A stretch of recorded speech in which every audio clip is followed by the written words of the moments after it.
will you agree that the estimated construction cost of the The current cost, project the cost that's been negotiated between the projector and the Bermuda government, yes, is $255 after million? 200 for various months of negotiation, yes, it's tailor made. Well, I understand, but you're saying various months of negotiation, but the minister made that price public last year, about $255 million. In the range of 255. So, given that case, and one of the things I think it's important is that the $575 million figure that the government is using in their comparison is based on a different set of plans and schematics for the airport, correct? Yeah, there'll be a different size and maybe a different scope. That's the market. That's what the market would have looked to when they made bids. That's the only cost price that they will be out there for the airport. So the only difference is the square footage and the scope. So people will look at that and say that's what Bermuda government were looking to do in 2008, and that's going to be the reference point which most people would have started their bidding. Understood. I guess the question that I'm asking is the $575 million figure that was used in 2008 and provided in escrow 2008 was provided on a completely different set of plans and a different size and scale airport, correct? It's a different scale. Okay, thank you. I just wanted that to be clear for the record. The next thing in your response, you said that the design build option would not be typically done on a fixed price basis and would be done on a cost plus basis. Are you familiar with recent government procurement that has been done on a cost plus basis for a project of this size? No, that's not that you need to speak to the construction aspects. Well, understand that, but if we look at major capital projects, especially that we've had the commissioner inquiring lately, which has spoken about major capital projects, were any of those, to your knowledge, done on a cost plus basis? I can't speak to that. Okay. Well, we haven't really did any major. The last big major capital project that the government done would have been probably PAC. And that was on a fixed price contract. I can't speak to that. Well, that was on a fixed price contract. But it was a fixed price contract, and the original cost went from 35 million to over 90 million. In the original estimate. The original estimate was the original TAF was 35 million. The final cost to build Dockyard Pier was close to $90 million. Okay. Now, I appreciate that because I think that's helpful. But the question I'm trying to ask is that in this argument, you're saying that the government typically use a cost plus basis, but typically we do not use a cost plus basis, correct? Typically, that's my understanding. Whatever we would use, which I explained, that's the typical way our government does it. Okay. Let me just move on to one more thing that you said. You said the only data point which provides a realistic estimate of what the construction-only price would be was the estimate put forward in 2008 index for inflation. But you would admit that 2008 figure was based on a completely different set of plans and a different size and scale airport. It's a different scale, yeah. Okay. All right.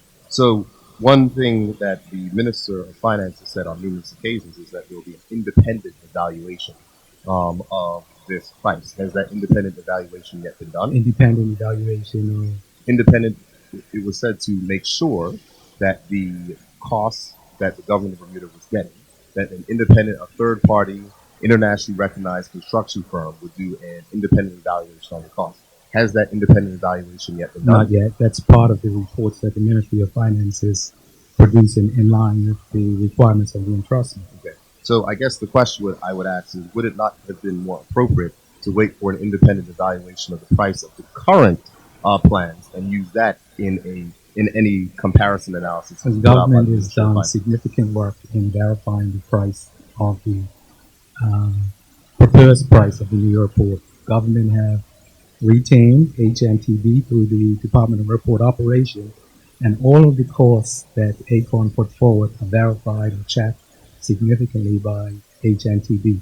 And that's one of the checks and balances we have in place. It's a sole source contract. So, or at least reviews that have been done by HNTB are not typical, but we put that into the process just so government has its own quantity surveyor looking at the price that's being proposed by ACON. Okay, final question before I hand it over. In what you just said that significant work has been put in to verify the costs. However, in your answer, you say the only data point which provides a realistic estimate of what the construction only price would be was the estimate put forward in 2008 index I for said inflation.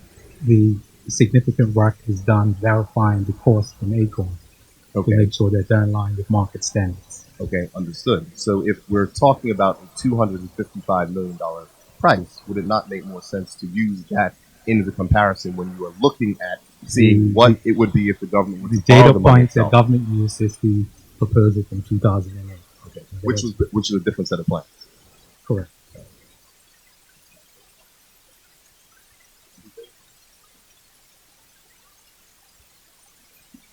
Hello. Manders, let me just ask this question. You emphasized, and I think you did emphasize, the part about result any overage in construction would be borne by Bermuda, not the contractor. That was the you were quoting in regards to the if if the government did the work directly, I'm assuming, Yeah. right. Well, couldn't the government, based on all the checks and balances you're putting in place right now regarding verifying, checking quantity surveyors from overseas, have done the same thing if they had done it themselves? I'm not sure what you asked. No, you say, well, right now you're going through this verification of the price of, let's say, 255 million. You want to be comfortable that Yeah. is the price that it will come in at, Yeah. and there's no hidden Well, caves down no, it. I'm saying that most of the costs that Acorn is putting forward are not padded with extra contingencies and things of that nature. That's all I was saying. Yeah, but still, it would mean that the government would want to be happy that 255. I mean, you're not just saying just go ahead and do it and just hope that. The 255 is backed by, as the report explains, by a guarantee, construction guarantee by the Canadian Commerce Corporation. So the construction risk is basically moved from government to the private sector. That was one of the reasons why the government selected this option. And you're saying that no one else could have done the same guarantee or anything? A AAA rated country? Mm. No, no other countries that do that. The CCC program, no other countries do that. There's a AAA rated country. That's better, in my opinion, better than a performance. So the Canadian government's guaranteeing that you're talking? CCC is backed by the Canadian government. I thought these points were. No, I think I asked the question. What's the Canadian government guaranteeing? Canadian Commerce Corporation that's backed by the government, the Canadian government. Yeah. So Parliament has approved that if CCC defaults, that Parliament, well, Canadian Parliament, government. that's part of the process. This is not the first time I did these. You go to CCC's website, you could look at how they procure these programs. I did explained this before. They did a similar airport down in Quito, Ecuador. So are you saying that what's on the CCC Canadian government, Canadian Commerce Corporation website is not factual? I don't know. Based on the emails that you read, also, which I'm saying are they factual? Which emails? The emails between CCC and Acorn. The emails that were released in the from the. I can't speak to. Well, that's my point. Yeah. Emails from 2015. Well, the discussion between CCC getting the work based on. We were heard to talk about the. Well, no, I just. Well, you verified that on the website. You're saying that, what are you to believe? The other question would be this. You talked about the construction and the chairman talked about the fixed cost at the dockyard, 35 million. And I think you said it would end up to be about 90 million. After the work was done last year, yeah. So after work was done last year to fortify the piles, things of that nature, was another $30 million. Okay, I thought you meant the original.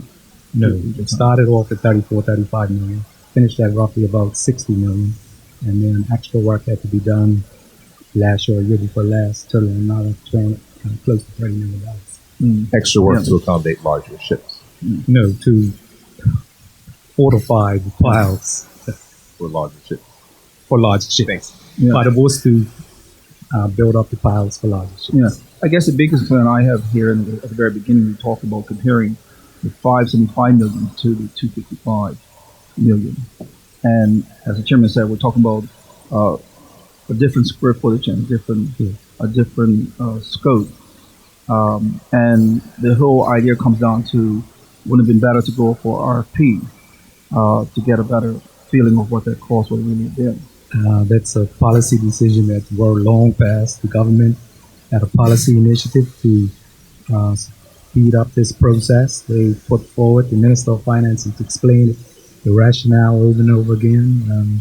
They had an economic plan to stimulate the economy without putting pressure on government's balance sheet. And the intent was to use the private sector to do much needed capital projects for government. But you know, you just said not putting much pressure on the balance sheet, but you know, by giving the CCC the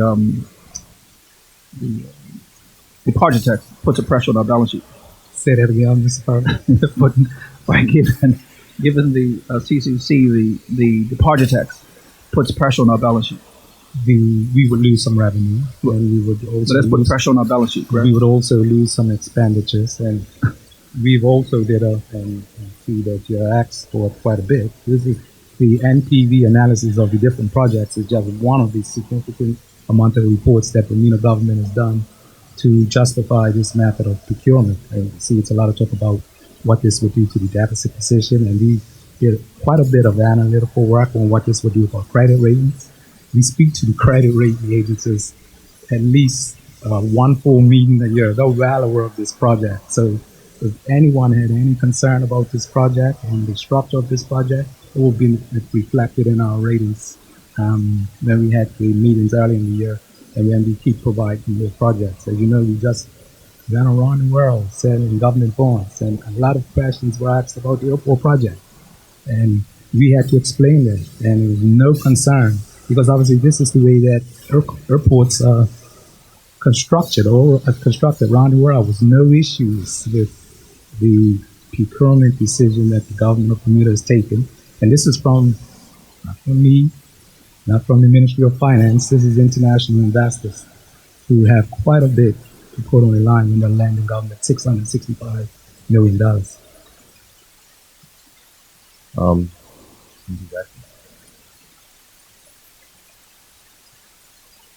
Good afternoon.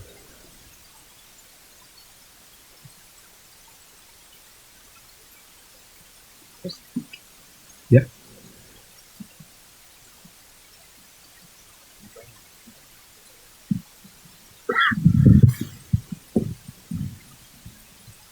Good afternoon. There was some conversation about the 575 million if the 2008 plan were to action today versus the 255 million that's being proposed. Can you just describe to me any of the distinctions, the efficiencies that may be in place that are determining the difference between a $575 million airport and a $255 million? As we mentioned, there's obviously square footage, but obviously the other structure was a bit, I would say it was a Rolls Royce. It was probably something more than what we actually needed. It's the specifications of it and actually the actual design of the project. So it was basically that scope. It was basically putting forward a proposal that would have cost the government $514 million. So without having all of the detail on that project, and that I said I wasn't around in 2008, maybe it might be better if the PAC calls the airport general manager just to say the difference between the 514 and the 275. But obviously it's a difference in square footage, and the design of it was probably a bit more luxurious than what we're proposing now. Can you just describe for me, for us again, the difference between the project co costs and a direct build cost?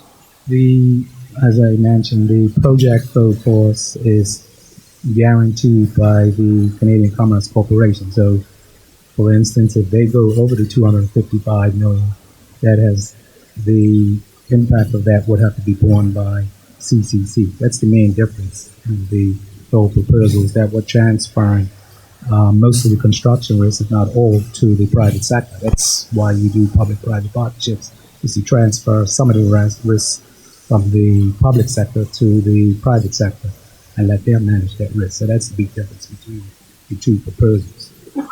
So if I'm understanding you correctly, you're saying that the Project Co costs, which right now is estimated at approximately 255 million, would remain at about that level. Whereas if we went for a direct build, we may start with a thought of 255 million, but could end up paying a significant amount more based on any kind of overruns and additional costs. Is that correct? That's correct. One final question for you, Mr. Manders. The 255 million that's being proposed for the building of the airport terminal, what kind of pressure is that going to put on our balance sheet? The debt that's going to be required and the equity is going to be basically from the private sector. So you don't have to borrow any funds for that. So obviously you don't have to borrow $255 million. What obviously we have to give up revenue. We're deciding to forego revenue. We're going to forego roughly about, if you look at what the airport's earning along with departure tax, 2.5% to 3% of our revenue. Along with that, we're going to reduce our expenditures roughly by about $7 to $8 million. So that would have an impact on the deficit, but it's compared. The question is, this is what we're giving away to pay for a brand new airport. So that's the real impact on the government's fiscal position, giving up about 2.5% of our revenue and reducing our expenditure roughly by about 1.5%. I'm sorry, I just have one last question, so it's a final. And that is, what pressure, if we continue down this road with the LF Wade International Airport in the condition that it's in now, what kind of pressure on our balance sheet could the maintenance costs and additional expenses place on our balance sheet moving forward? So if we stay the way we are and we continue to maintain the existing structure and we continue to put Band-Aids on it, what kind of pressure is that going to put on our balance sheet? One of the questions here is that I think the number being banded, this is from third-party reports, is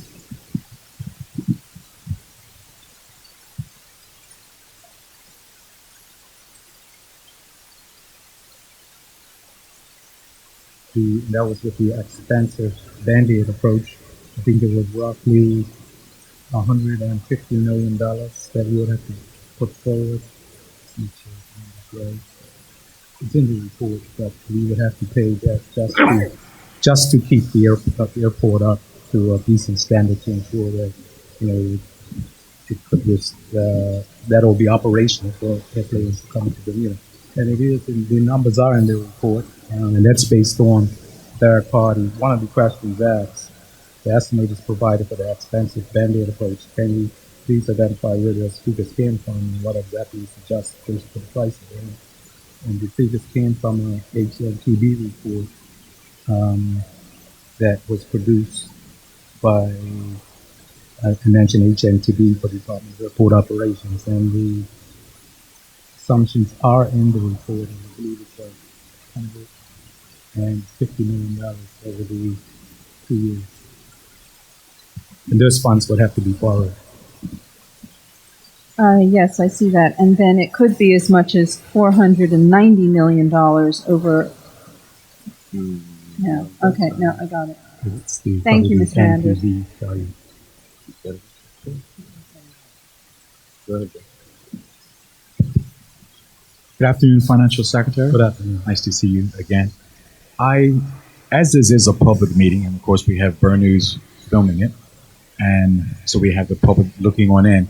I really did enjoy your analogy with the last government project that took place, when this was a build and the original project was to come in at 34 to 35 million. And then by the time the project was finished, it was over 60 million. So it was double the cost. And then ultimately, the taxpayers of Bermuda ended up paying over 90 million, which is 3 times the cost to have a job that should have been done the right way in the first place. And so that everyone's clear, this price is coming in at 255 million, and it's guaranteed by ultimately the Canadian government, which has a AAA rating. And I did go to the website, and the projects overseas all come in very successfully. And maybe if you could tell the listeners what that website is. I don't recall it. I don't have it, but it's just Google Canadian Commerce Corporation. Okay. And you could get the website and basically gives you an overview of what they're about. Yeah. And that's what I think the public really have to understand is that this is guaranteed at that mark, 255 million. And if there's any additions, that would be borne by the contractor and guaranteed by the Canadian government. Correct. And the 255, just to clarify, that's the cost to actually construct the building. That's the cost per square, the total build of the airport. Obviously, we have consulting fees and things of that nature.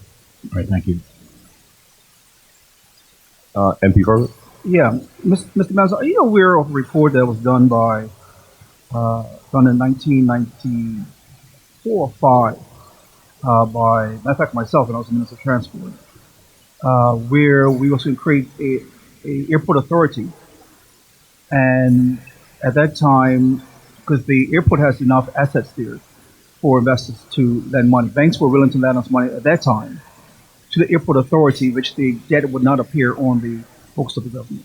These books On the airport, would appear on the airport authorities. that's going to be guaranteed by Bermuda government, similar to the Bermuda Hospital. But hold on, but aren't you guaranteeing some of this if it doesn't? No, not the debt, not the debt. I mean, if you look at the Bermuda Hospital Board project, that was an excellent project also.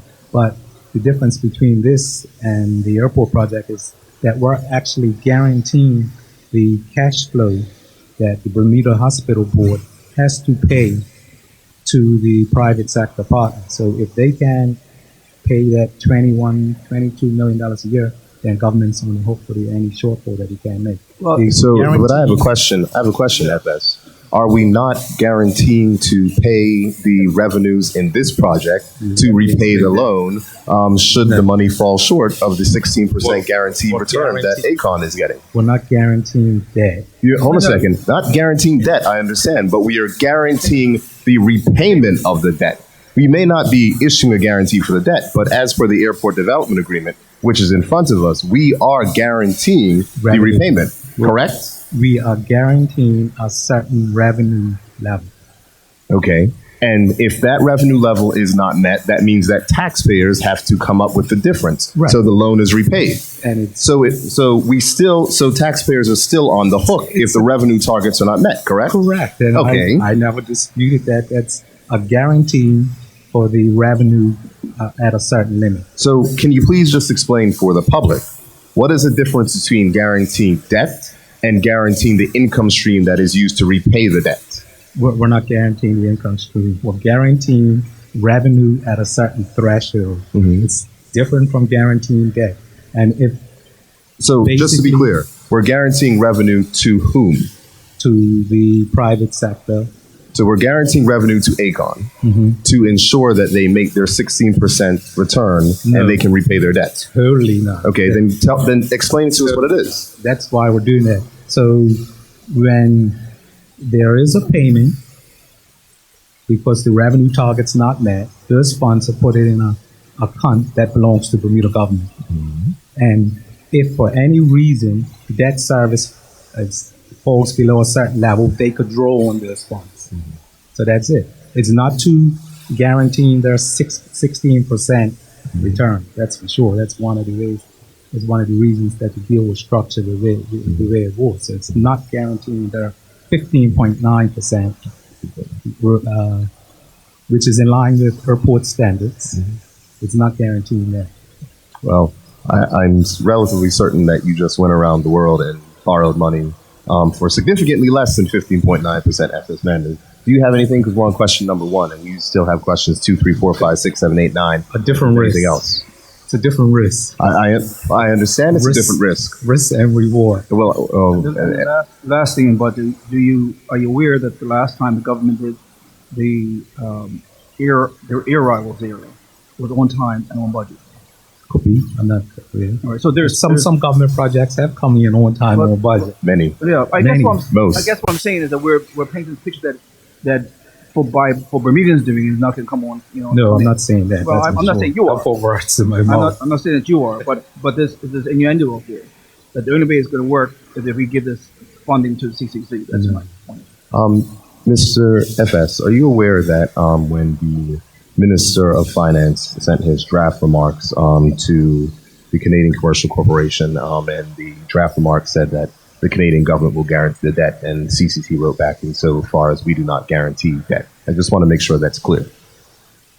I said they were guaranteeing the construction on time or budget. Okay, thank you. Just to be clear, I just want to make sure that we're not talking about them guaranteeing debt, because a lot of people hear that. They're not it's been presumed. guaranteeing debt. Thank you. They're guaranteeing the construction. Now, as in all of this work of which you've done in the comparisons, has the Ministry of Finance gone out to the private sector to ascertain what a performance bond would be on a $255 million construction project? I can't speak to that. I could chat. Okay. Well, I would be grateful if you could, because if the Canadian government is guaranteeing an on-time performance, that means that they're just basically issuing a construction bond for a performance, and construction bonds can be ascertained in the private market.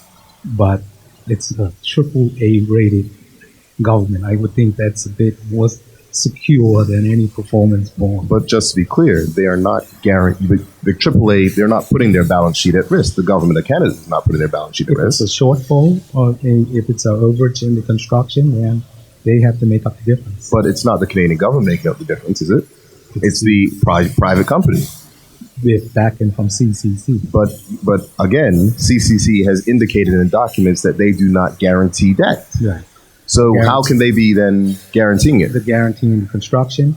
And I can tell you one thing, with that guarantee, the cost of financing to the private sector is much lower than it would be if they were doing an alternative route. Okay. And that's a fact that's in the report that's been tabled or put on the Ministry of Finance website. Let's move on to question number 2, if we may. Question number 2 said, what would be the net present value of cash flows if the $255 million figure was used for construction costs, as opposed to the $575 million figure that was used in both the design build model and also the DBFOM model? And I provided the answer to that in the printout.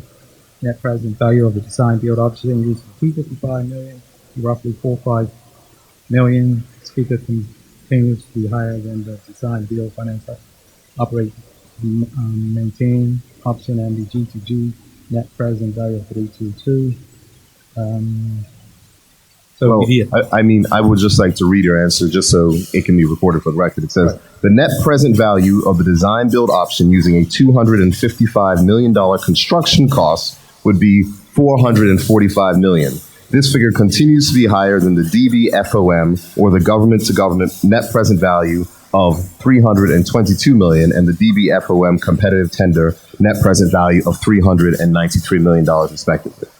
So in that response, you were saying that even if we were to borrow the money ourselves at $255 million, that it would still be more expensive for us to do it this way as opposed to allowing the Canadian Commercial Corporation to do it, correct? Based on the NPV analysis, correct. Okay. Now, I would like to take that because I think that it's very good because it flows correctly into question number 3, which said, what will be the annual financing cost for the design build option if priced comparably at $255 million over 30 years?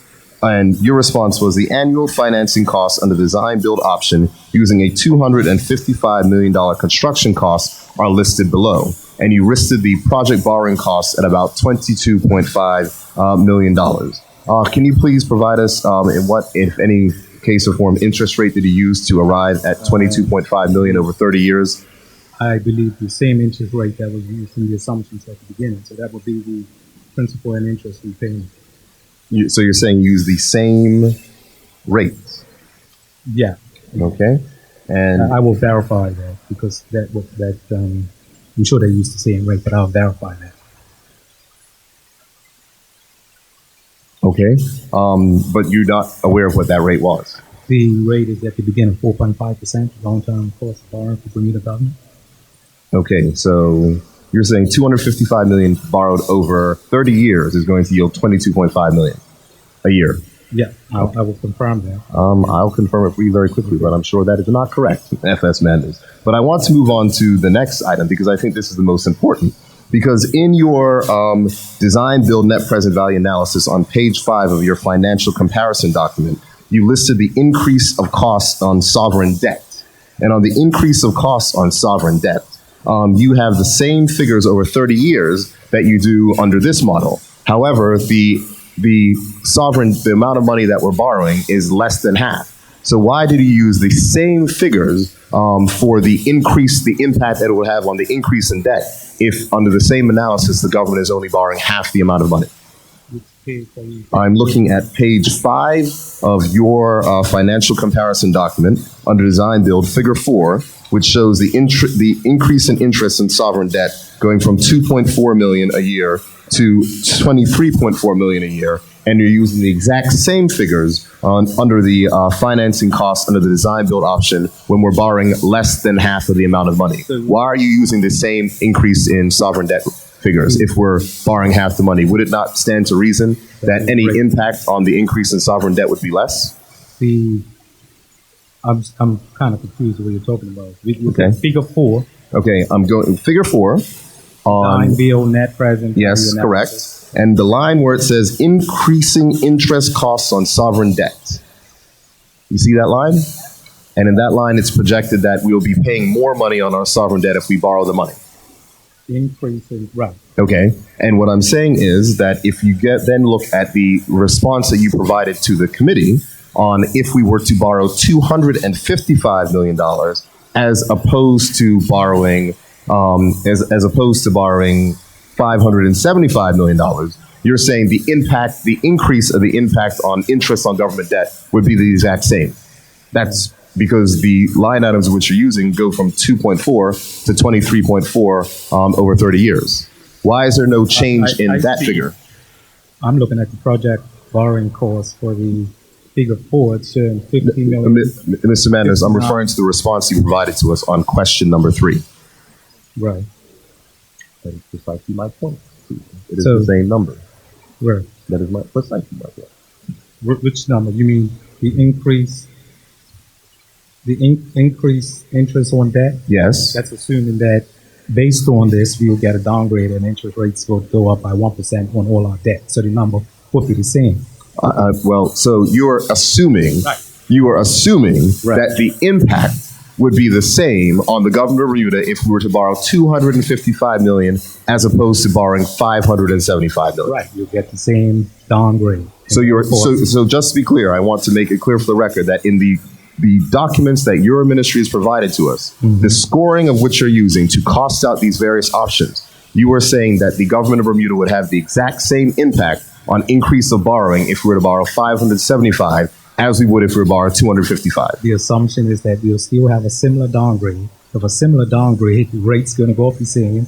The debt, $2.4 billion worth of debt, you will incur the same increase, 1% of whatever the assumption is. So it'll be the same. That's the assumption. But if you're assuming an increase on a lower figure of debt, would it not mean that the amount of interest that you'd be paying would be lower? No. I mean, I'm seeing no change at all, so I'm just trying to understand it. So I'm saying that the downgrade, a possible downgrade, whether we borrow 575 million or whatever, 255 is going to be the same. We're assuming that we have a downgrade of 1 to 2 notches. That will result in a 1% increase in interest on the bill. $2.4 billion worth of debt that we have. So every time you roll that over, the interest rate will be. And remember, these are assumptions. You could come up with different assumptions, but we think these are reasonable assumptions. I guess I'm just curious as to the reasoning behind the same exact assumption for 575 million and any impact that would happen for 255 million. Explained it that it will probably result in maybe a 1 to 2 notch downgrade, and with that, the cost of interest will go up when we borrow. So every time we roll over debt, you're going to incur an extra 1%. It's an assumption. You could say it's not valid or whatever, but it is an assumption. These four reports are assumptions. Well, that's an excellent point, and I thank you for that, because I guess the question would be, if you're saying that the Ministry of Finance is using the assumptions, and this is a very large capital project, has the Ministry of Finance in any way, shape, or form had these figures independently verified by an internationally recognized accounting agency such as Deloitte, who performed the original analysis for the airport project? These have been prepared and vetted by our financial advisors, looked at by KPMG, but not with Deloitte, no. Okay, so you're telling me that these figures have been audited and verified by KPMG. They looked at the report. I ain't saying they're auditing it. That's taken it to a different level. Well, but they're part of the advisors. All of the advisors would have looked at this. One, the tactical advisors would have made sure that the capital assumptions, the amount of increases in the capital works we have to do are valid.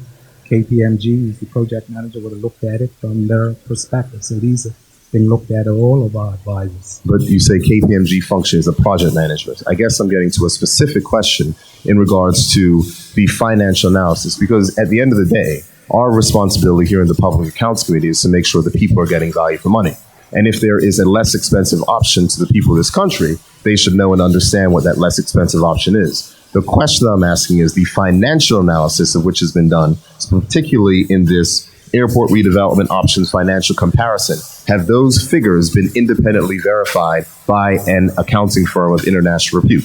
No. Thank you. The Ministry of Finance assumptions that have been looked at by our financial advisors and other advisors. Okay. Does anyone have a question?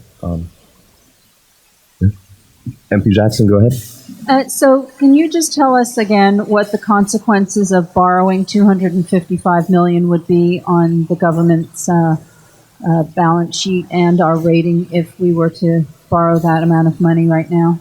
The assumptions here are that we would have a downgrade, and obviously when you do get downgrade, the cost of borrowing goes up. And the advisors have indicated that this could lead to a 1 to 2 notches from maybe AA minus down to close to being investment grade.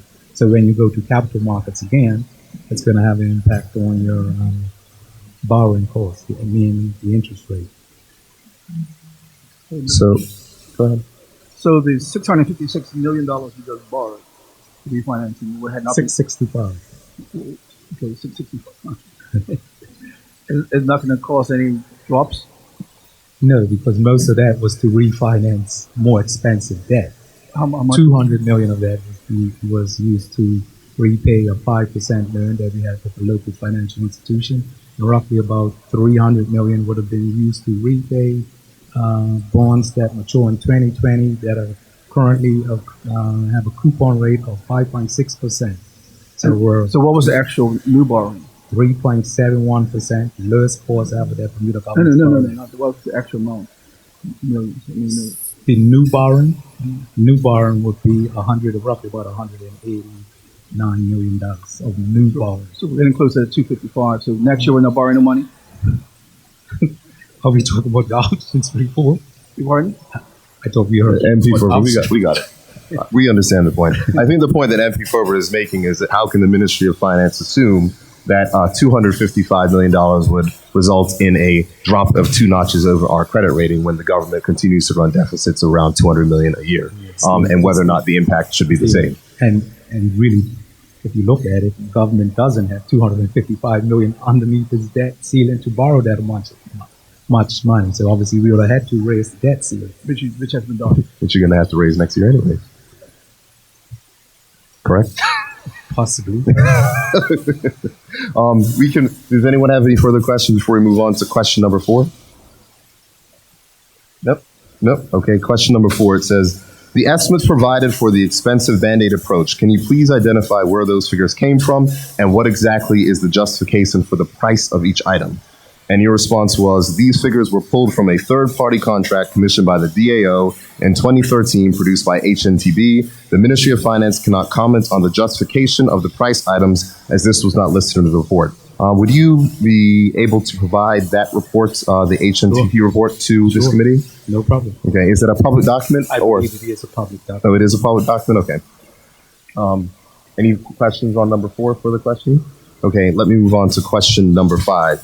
It said the net present value approach that has been taken does not in any way, shape, or form account for the revenue changes that will result due to this transaction. Why was the decision taken not to show the revenue, and would it not make more sense to show the change and revenue in addition to the change in expenditure so the actual impact on government finances could be understood? And your response was the rationale for why net present value was used is that this is the market standard approach for comparing procurement options. For the avoidance of doubt, it is noted that the revenue changes will result due to this transaction have been accounted for in the NPV analysis. It should also be noted that the Ministry of Finance has reviewed the impact that this transaction will have on government finances. Any further questions on that from any members of the committee? Okay, I'll So, move. no, just one. You say that government has the ministry has reviewed the impact. Do you have you done it? Is there a report? That's part of the reports that will be tabled in the House of Assembly. We have to do the affordability of the project to Bermuda governments, the impact on our credit ratings. All of those reports will be included at the Minister of Finance will table in the House of Assembly. The NPV analysis is just looking at different procurement options, and as this mentions, this is the market standard approach for comparing procurement options. That's the way that you look at projects and determine which one is the best one for, and it's used by all sorts of investment analysis and things of that nature. So those reports will be tabled. We'll be tabling quite a list of reports that I have listed here: strategic overview, critical success factors, options analysis, procurement strategy, negotiated approach, value for money, independent value for money assessment, financial analysis too, a budget impact, content and balance sheet impact. So all of these reports will be tabled. And I'm sorry. Will this take into consideration the revenue or expenses such as custom duties and capital items which we're giving up, and land taxes and all this? Yeah, they would be factored in when we do our financial memo that's required in the table legislation. And it's really for given revenue, because it's not really revenue that we were already making. It's just not collecting the revenue. So it's a zero-sum game. Think about it. I mean, if the airport would have operated as it was, we would have got zero revenue. I mean, anything we would have got is maybe payroll tax that the employee pays, but they're exempt from everything else. So it's not like we're giving up revenue other than the airport revenue that's already in the budget. The tax concessions are basically revenues that you give up in the future. So it's a zero-sum game because we're not earning as revenues now. MP Jackson? So why aren't we earning those revenues now? Because basically the airport is being operated as a government department, and we don't charge ourselves revenue, so we're not getting any revenue from the Department of Airport Operations. But the whole reason for concessions, not just for the airport project, but for all sorts of capital projects, is to attract much needed capital investment in Bermuda. We all know the amount of incentives that we have to give up to get hotels to come here, so this is similar. And the issue with charging the concessionaire any custom studio payroll tax, that it's going to be circular.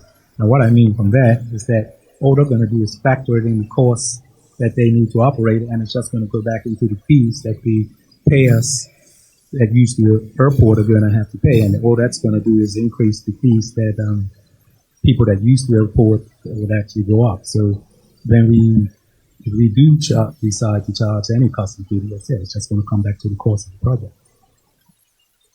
Go ahead. So if we were to leave LF Wade Airport Terminal as it is, and we were to look at investing I believe I remember about 160 million into basic renovation of the building, would any of the potential or perceived revenue be used as part of that expense to maintain it? The government revenue is all collected and they're going to one pot. and government decides what's the priorities. But they do have in the airport, which was introduced this year, airport improvement fee, which sole purpose is to use to renovate the airport. So the only revenue that will be allocated specifically to the airport would be the funding that we will get from that airport improvement fee, which is roughly about $6 million a year. Are we generating any revenue from the airport now? Yes, it's kind of that. And when did I get that? Today, just now? Okay. Today, just now. Okay. I sent that out last week, didn't I? Okay.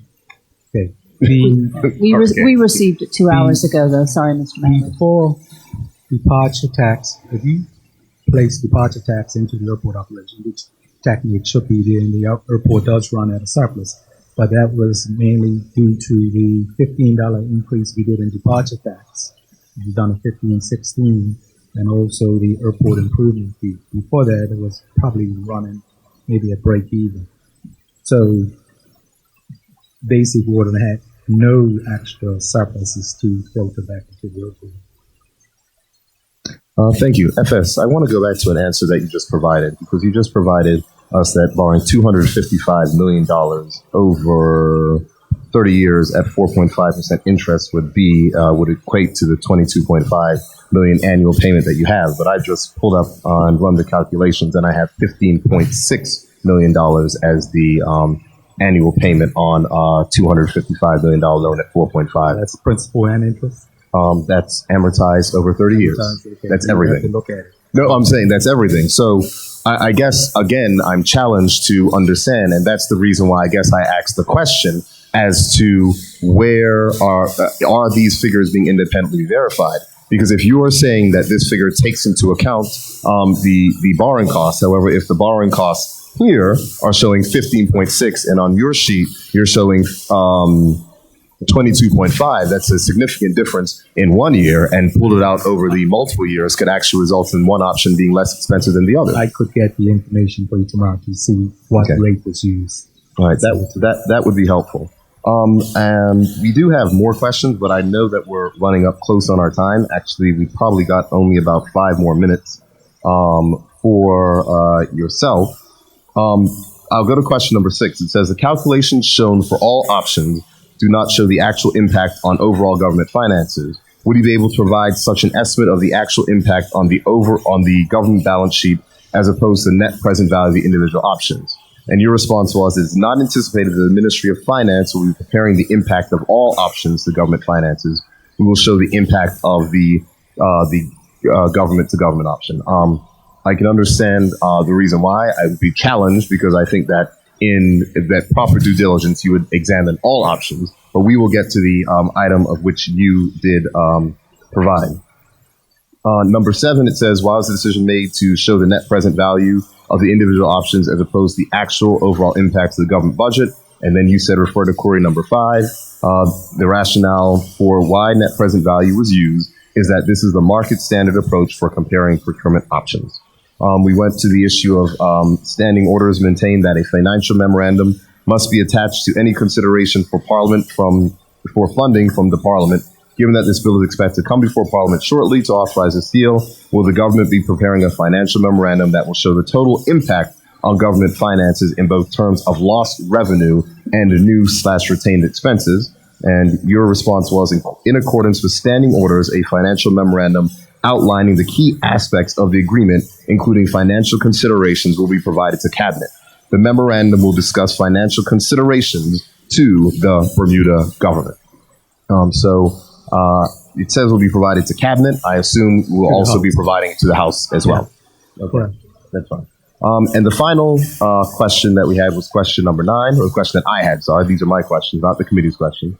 Given that all revenue will be ceded to Project Co., yet the government will retain some expenses and will also take on new expenses, will the ministry provide the total cash impact on the government of Bermuda income statement in the first year of operation of the preferred option under the government-to-government approach?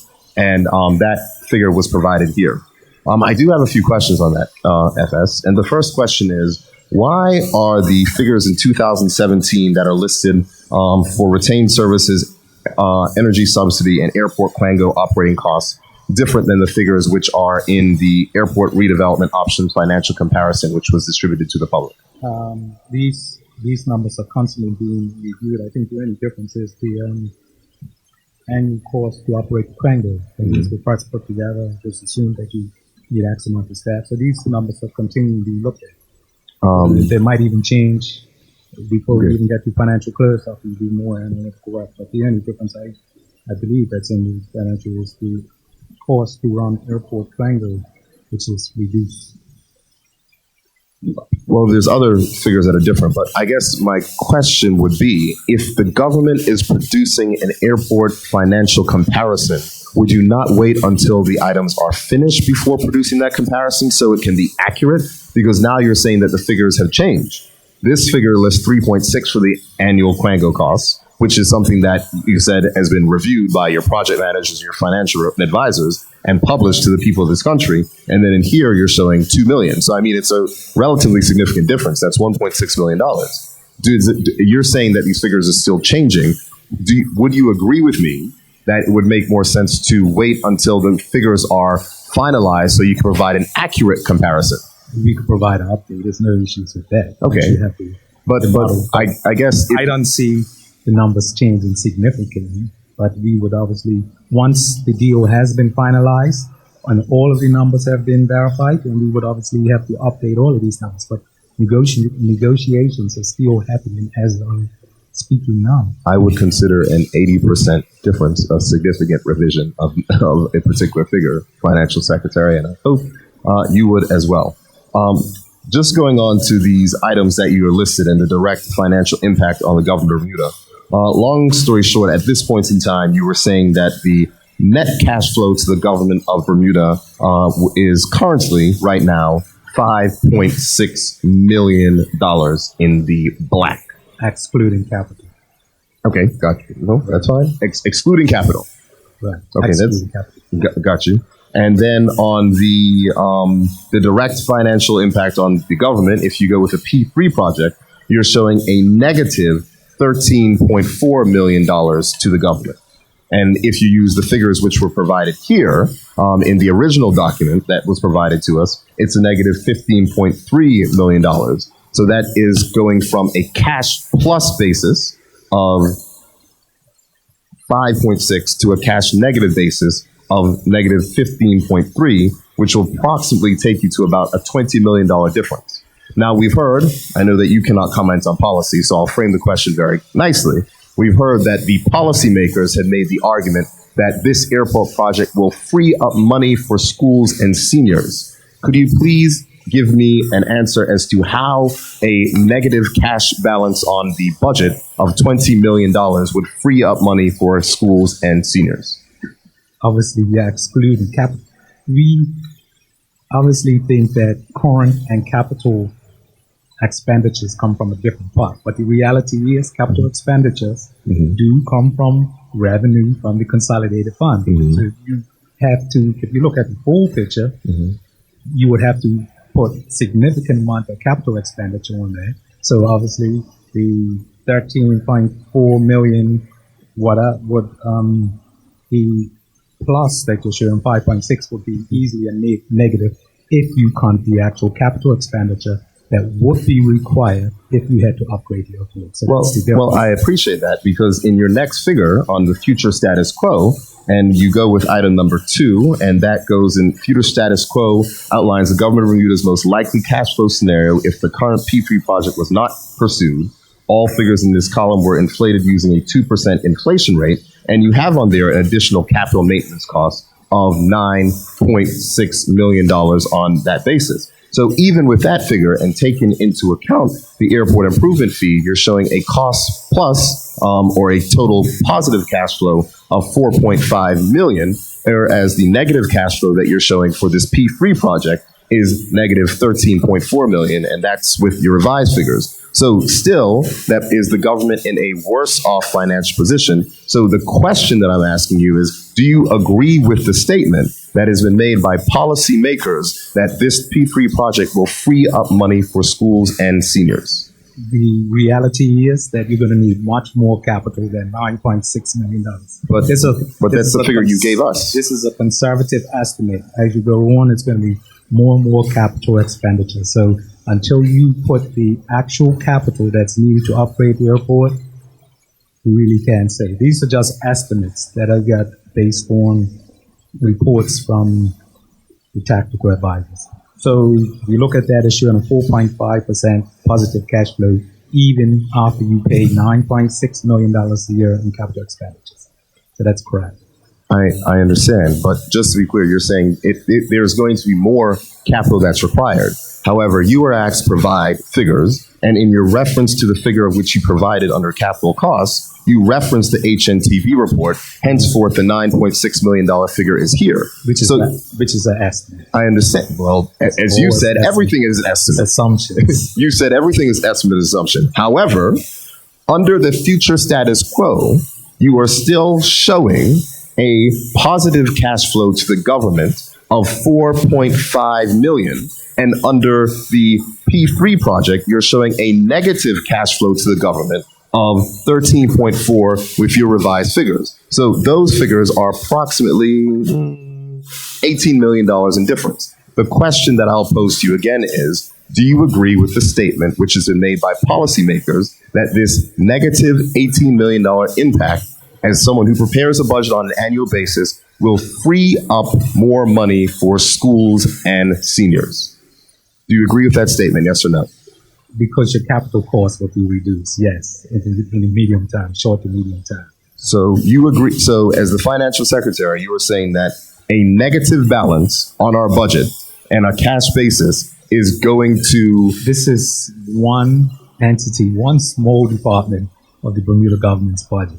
So to say that this is gonna have an impact on government finance, fiscal accounts is probably overestimated. And as I explained before, the amount of revenue we're giving up is roughly about 2.5% of the total revenue that we made last year.